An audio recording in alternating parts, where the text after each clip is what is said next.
Hello, everybody. Welcome back to G Bear's Off-Grid Ways, a homestead in the desert. August 29th. Yeah, tomorrow's the last day of August, and water delivery tomorrow. All right, we're looking at the workbench that I had the lumber on the trailer for, and yeah, today I got most of it assembled. I still have to put the trim pieces around the edges, but I don't have those, so I'll pick those up on the next run. And I think I'm also going to, these are on pretty hard ground, but I think I'm going to start in the center one, and I'll dig out around. You see where I checked it out and softened it. I'm going to dig around it, make a hole below it, fill it with concrete up to the level of the base of the 4x4, so that the 4x4 is actually sitting on a footing, just to make sure. And then later on, if I bring the concrete in and pour it all over the floor, the top of that concrete will be the floor level. I'll have to dig a lot of dirt out of here in order to do that, so it'll work out. I'm also probably going to put a shelf underneath this thing running the whole length, so I can put some more storage in there. Another thing I did today, let's go back to the construction on this. Okay, so what I did was on the 4x4s, I notched this side and this side to fit a 2x4. But on the inside, you can see there's actually the 4x4 part is still there. So I'm fastened into that, and the 2x4s rest on a shelf instead of just being tacked into the side of the 4x4. So it gives you a lot more strength this way, especially downward. As you can see, it's solid. And then I did that one as just of course, a one-sided, and then the other one over there is the two-sided, so that, because I have the 2x4s running across the side here also. Then I mounted my old vise. This one's been around for a million years, I think. Maybe a little longer. Anyway, then I put the 2x4 supports here, just about every 2 feet. So it got a 2-foot span on the 2x12s. That makes it a very sturdy unit. And then when I put the cap on here, which will be a 2x4 notched out so that it fits around this edge here, and it'll fasten into here and fasten into here, and it'll be glued all the way along. And then I'll run a sander over the whole top of this thing and sand it down, and rub some tung oil into it so that it's protected from the weather, although there shouldn't be any weather in here. I had a piece of plywood, so I put that up over there so I could mount one of my magnetic strips on there and hang a few tools in here and start getting ready to start working. I'll probably put another board up higher here, and also hang some things on there, like my 6-foot level, things like that. Stuff that I need to get to when I'm working in here. All right, another thing I did up here, I had all these metal sheets outside. These come off of old solar panels for water, and the copper pipes that were in there were all corroded and had a million leaks in them.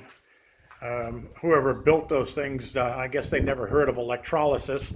They put aluminum sheets up against copper pipe. Well, go figure. Gonna have a little bit of a problem there, aren't you? All right, so what I did was I made a shelf here. I had some 2x2 laying around that Andy had brought me up from an old tool shed he had torn apart. And what I took was, let's see, where'd they go? Oh, over there. So I had some of these joist hangers left over. These are from when I was building the cabin. These were what hold the floor joists up. So I had these laying around. So I modified them and straightened them out, took them in onto the anvil, and pounded them all out flat with my hammer on the anvil. And then I left one of the curves underneath here so I could go underneath with a screw and into the side with a screw. And then 2 screws on the top going flat in. And those are actually self-drilling screws over there, so they go right through the metal joist hanger that's holding the 2x4 up. And then I got all my stuff stored up here, and I brought my conduit in because I'm going to be starting to do my conduit runs. You'll notice at the workbench, I only have one electrical outlet right here. And that's because I'm not going to be needing a lot of electrical on this workbench. It's not going to have a bunch of little surface tools on here. It's just going to have the vise here, and then of course if I need to use my grinder on something, I can clamp it in the vise and grind it, things like that. So that's why I've got it set up like this. Now that area down there, when I clear all of that junk out of there, that's where I'll have power tools mounted. So I may end up have to take this union off of here, and I'll pull out the wiring from one side so that I have enough wire, cut the wire about here so I have enough wire to add a box right here. And then I could put another 4-plex in there and have electricity in this location, and I have electricity down at the end. Now on the other box down at the end, you see I've got the electrical receptacle hanging out of there, and that's because I'm going to be going up and over and down, and then I'll be putting in 4-plex boxes along this wall about every 10 feet. So I got those all set up right here, ready to go, and that'll be the next project in here. The round boxes are for lighting, and I'm going to have one about 1/3 of the way in, the other one down further, because I'm going to use 4-foot LEDs, 4-foot long LEDs, and they're like 5,000 lumens. So they'll really light this place up. And I'll have them on 2 separate switches, so I don't have to have both lights on if I'm only working on one end or the other end. I'll just flip on the light that I need. And then I'll have another small work light, flexible work light over here at the workbench, so when I'm doing intricate work I can have light right where I'm working. All right, so that's where we got. And on this side I started cleaning up and storing things in a nice neat manner. I got my ladder hung up here, and what I did was I made a couple of hooks here out of some band steel. I got one here and one there, and just hang the ladder right on it, so it gets it up out of the way. And then my big brake here, and my clamp brake. These tools here, all the white tools. That's a big metal shear right there, and these are spacers. These are for installing metal roofing. It's the stuff that looks like shingles, looks like tile, but it's actually all metal and never rusts and all of that kind of stuff. So these tools are for installing that, and they're worth probably around $2,000 for the whole set of tools. But anybody interested in buying those, I'll let those go at a real savings.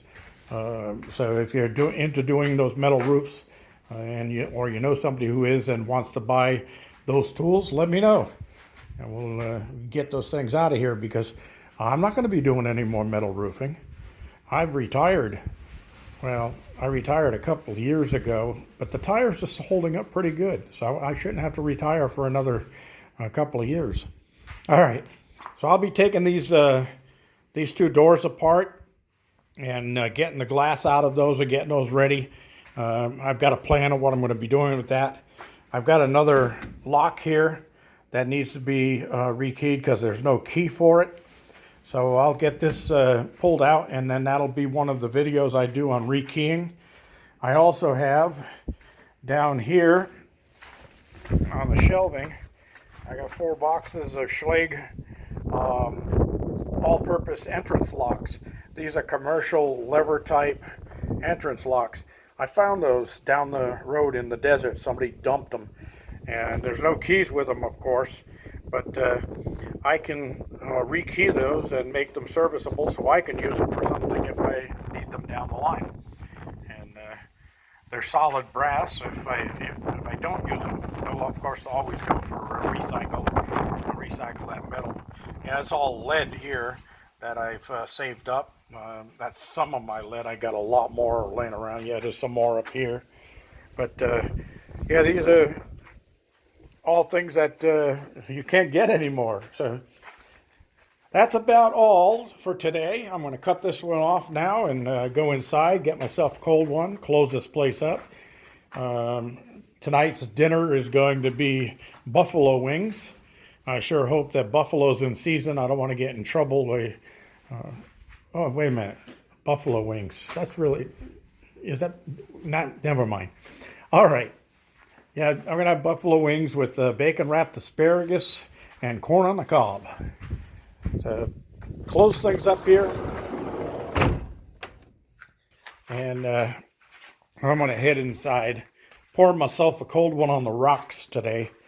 As it got pretty hot today. It was up around 103, I guess, but not so much humidity today. As you can see, the sky is nice and clear and blue, no clouds around. But I did see some dust devils run through. That's about it, everybody. Don't forget, give me a thumbs up down there. Don't forget to share. Don't forget to save. We'll get some more stuff going here tomorrow. I don't know what time my water delivery is coming, but I'll be around here just doing my normal things. G Bear signing off.